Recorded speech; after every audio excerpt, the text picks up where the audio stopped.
Hi, it's me again with CorelDraw tips and tricks. Here is a very easy, very simple 3D looking item. I don't even know what you would call this, but you could play around with it, make it better than mine and have a lot of fun. It's really, really easy.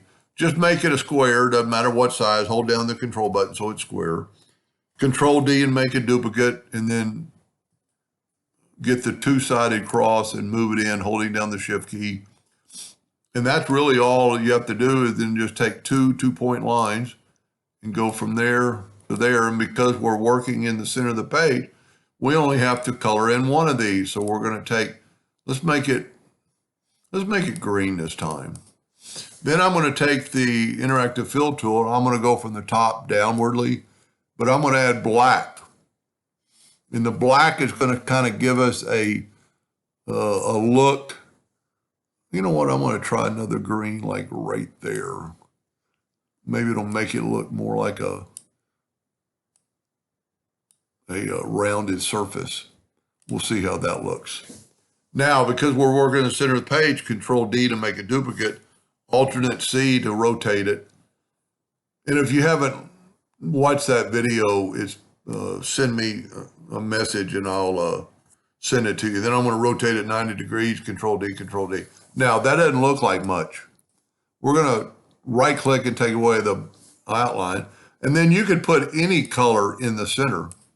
I'm going to go ahead and put black because it kind of makes it look like that. Now, group it together, Control G. Let's make it smaller. Let's make it with our ratio locked. I'm going to make it just 2 inches, not 20.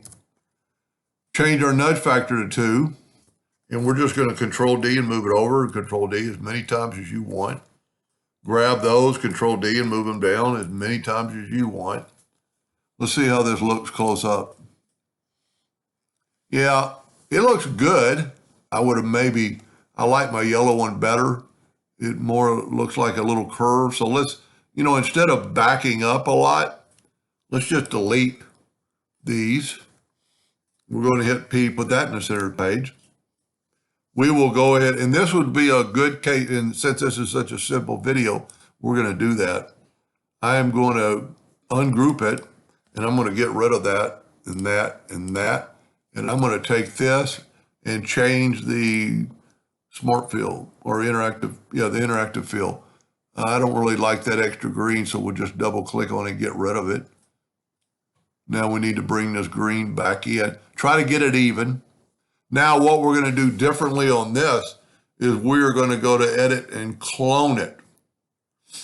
And alternate C to rotate it 90 degrees, Control D, Control D. And the reason I did that, now this is our control curve.